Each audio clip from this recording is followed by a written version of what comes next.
Jadi dengan demikian, angka baku atau skor Z itu mengaitkan hubungan antara skor, simpangan baku, dan rata-rata. Oleh karenanya di dalam perhitungan selanjutnya, kalau kita menggunakan kalkulator seperti yang saya tunjukkan tadi, maka untuk mencari rata-rata itu kita menggunakan mode yang di dalamnya itu SD, di mana SD itu adalah standard deviation atau standar deviasi simpangan baku.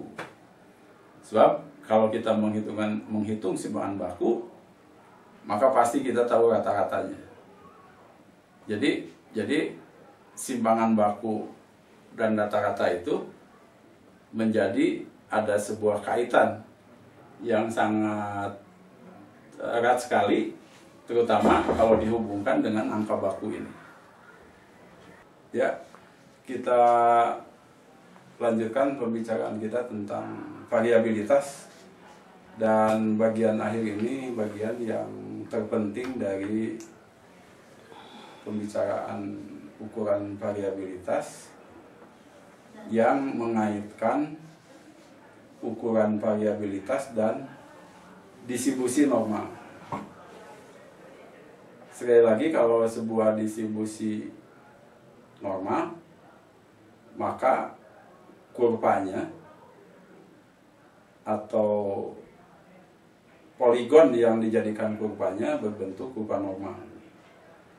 Jangan lupa sifat-sifat kurva normal itu, yang pertama simetris, yang kedua asimptotik, yang ketiga luas daerah yang dibatasi oleh kurva normal dan sumbu datar itu sama dengan 1, dan yang keempat adalah unimodal, artinya mean, median, dan modusnya sama. Nah, sekarang kita akan melihat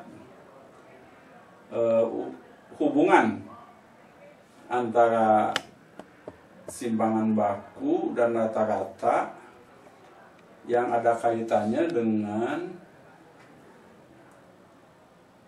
distribusi atau kurva normal. Di kehidupan sebetulnya jarang sekali dijumpai kurva-kurva yang 100% normal.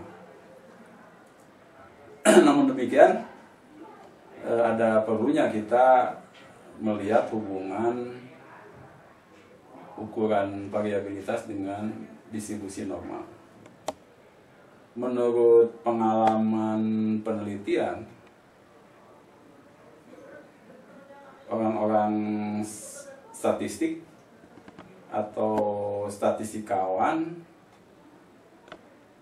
melihat hubungan antara simpangan baku dan rata-rata pada sebuah distribusi normal adalah seperti yang saya tuliskan di papan tulis. Nah, di papan tulis yang sudah tersedia di sana ada 3 catatan penting. Di situ ada tulisan mu. Ini mu yang ada di sini rata-rata untuk distribusi yang normal. Dan simpangan bakunya saya notasikan seperti biasa, yaitu sigma. Nah, ternyata diklaim atau diduga bahwa nilai rata-rata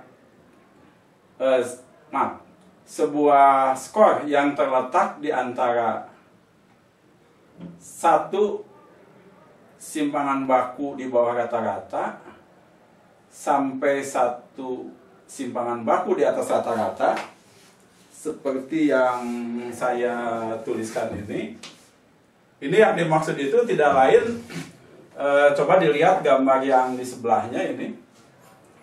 Jadi kalau ini kurva normal dari distribusi yang normal, di mana sumbu datar ini titik-titiknya itu diisi oleh skor-skor mentah itu, dan salah satunya rata-rata, dan karena dia normal maka rata-rata persis di tengah-tengah ini. Nah, kalau rata-ratanya mu, dan kita tahu bahwa luas daerah ini 100%, 100% itu 1. Nah, maka menurut pengalaman atau secara empirik, maka kalau skor itu mulai dari rata-rata dikurangi satu simpangan baku, yaitu di sini. Di sini ada skor semua ini, skor ini sampai rata-rata sampai dengan mu tambah satu simpangan baku. Menurut catatan itu katanya skor yang ini dalam distribusi normal itu banyaknya itu sekitar, tidak tepat tapi sekitar gitu. Sekitar 68%. Dengan demikian kalau kita aksir ini, nah ini luasnya itu 68%. Nah, maka saya tulis di atas itu gambarnya seperti itu. Nah, jadi contohnya gini ya, misalnya, jadi kita langsung contoh aja biar Anda mungkin tidak paham dengan ini maksudnya. Misalnya dalam sebuah tes CPNS,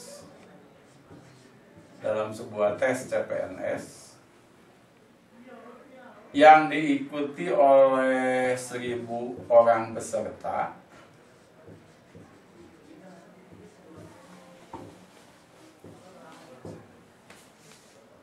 ternyata skornya itu normal. Jadi jangan lupa, ini ada syaratnya. Ternyata skornya terdistribusi normal dengan rata-ratanya misalnya 100 dan simpangan bakunya 20. Jadi ini dalam sebuah CPNS distribusinya normal, kurvanya seperti itu. Lalu kalau ada pertanyaan, berapakah banyak peserta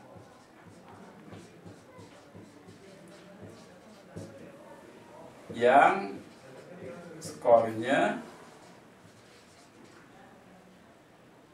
mulai dari 80 sampai 120. Nah, kalau kita perhatikan ya, 80 dengan rata-ratanya 100, jadi ini kita sebut aja ini 100 kan tadi, ini rata-ratanya ya, ini normal. Kalau 80 itu kan di sini, jadi di sebelah kiri ini 80, jadi pas di sini ini 80, dan 120 itu di sini. Sehingga dari sini ke sini itu tidak lain mu. Kan ini kalau saya tulis begini 100 tambah kurang 20. Nah, menurut pengalaman ini, menurut bukan ketentuan ya, maka berapa banyaknya peserta yang skornya 80 sampai 120? Kalau menurut catatan ini dan gambar ini, maka yang memperoleh skor 80 sampai 180 itu sekitar 80% dari 1.000. Jadi dengan demikian peserta yang skornya mulai dari 80 sampai 120 adalah sekitar 680 peserta. Jadi sisanya tentu di luar itu. Nah, itu gunanya kurva normal untuk mengecek berapa banyak, berapa persen daerah yang meliputi skor dari satu simpangan baku di bawah rata-rata sampai satu simpangan baku di atas rata-rata gitu. Nah, dengan cara yang sama diketahui juga bahwa rata-rata ditambah kurang 2 simpangan baku menurut pengalaman secara empirik ini itu ada sekitar 95%. Jadi dari mulai sini 2 simpangan baku di bawah rata-rata sampai 2 simpangan baku di atas rata-rata itu banyaknya itu sekitar 95%. Artinya peserta kalau melalui contoh ini banyaknya peserta yang skornya berapa tuh? 60 sampai dengan 140 itu sudah hampir semuanya. Jadi ada 950. Nah, kemudian yang terakhir itu kalau di bawah simpangan di bawah rata-rata itu 3 simpangan baku, di atas rata-rata 3 simpangan baku, maka sudah hampir terangkum semua, yaitu ada 997 orang. Jadi yang 3 saja. Nah, keistimewaan kurban normal itu bahwa nanti kalau ini sudah sampai negatif 4 simpangan baku, persimpangan baku itu sudah dipastikan akan semuanya. Makanya di dalam kurban normal itu, di dalam statistika, maka orang sering menggambarkan kalau mu itu 0, ini 1, ini 2, ini 3 kalau pakai angka baku itu. Itu 4 itu sepertinya sudah tidak digambar lagi. Karena kalau batasnya saja negatif 3 simpangan baku di bawah rata-rata sampai ini, itu data itu sudah terangkum semua di sana. Nah, jadi itu yang perlu diketahui oleh peserta kuliah ini, bahwa kurban normal itu memiliki ciri yang hebat ya. Sehingga ketika saya katakan bahwa salah satu sifatnya ini asimptotik, maka ini yang sudah belajar statistik itu kalau menggambar kurban normal mestilah ininya tidak memotong, karena dia tidak pernah memotong.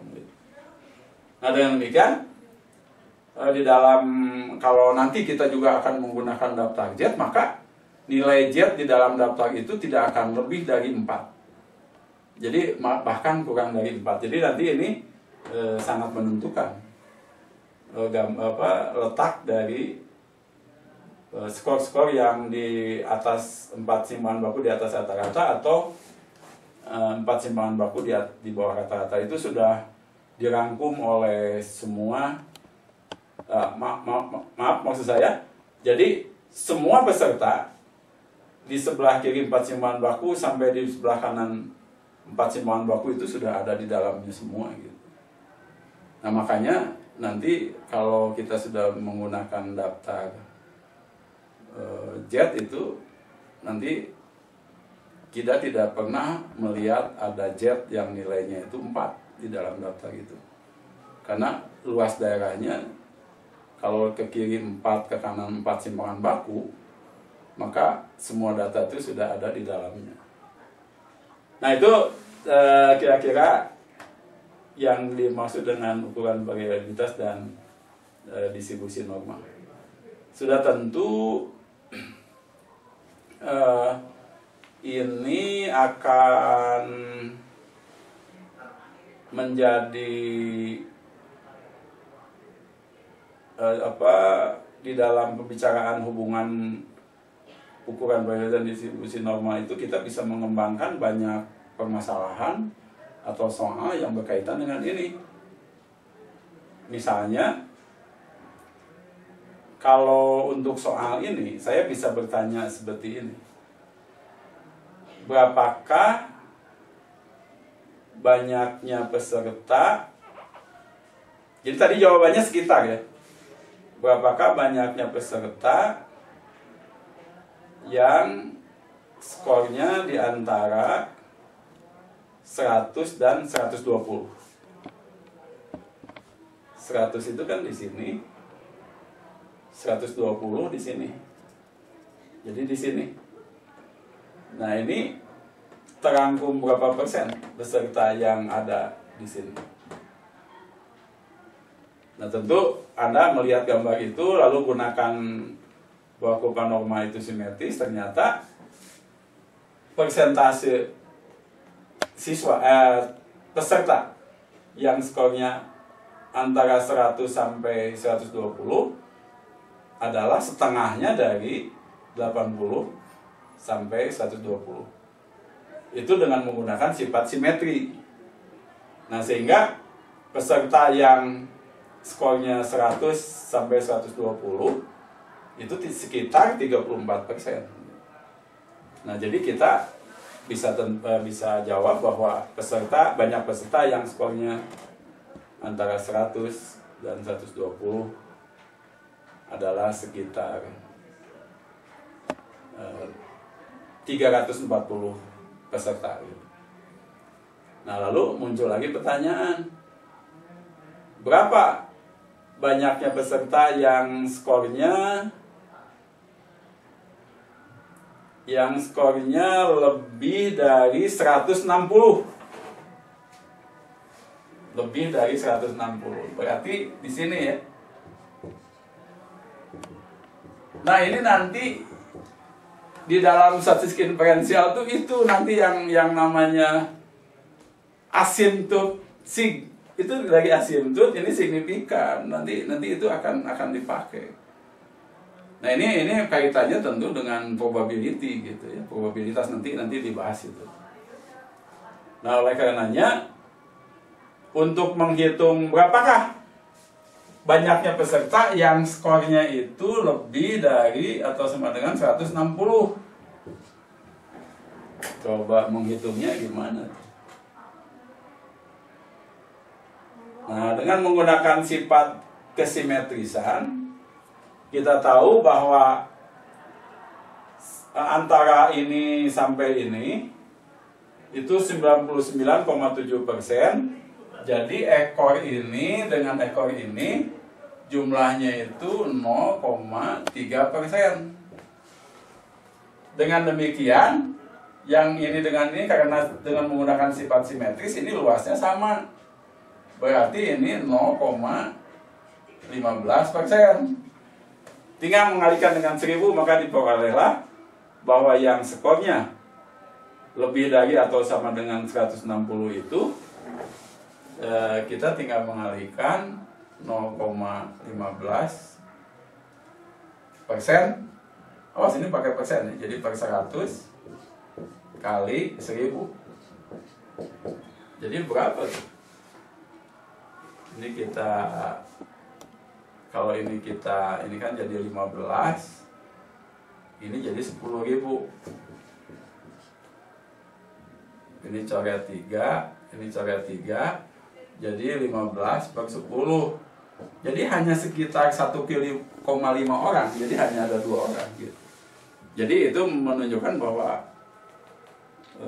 kurva normal hubungannya dengan variabilitas itu ini. Ini penting, untuk lain kali kita akan bahas khusus tentang kurva normal. Saya kira untuk perkuliahan kali ini saya cukupkan sekian, dan hal-hal yang berkaitan dengan variabilitas dan kurva normal sebaiknya itu dipahami dengan baik. Untuk selanjutnya nanti ada beberapa soal yang akan diberikan dalam slide atau dalam bentuk tertulis mungkin sebagai bahan. Sekian dulu, sampai ketemu di bagian pertemuan berikutnya tentang kurva normal sebagai lanjutan dari ini. Sekian, terima kasih.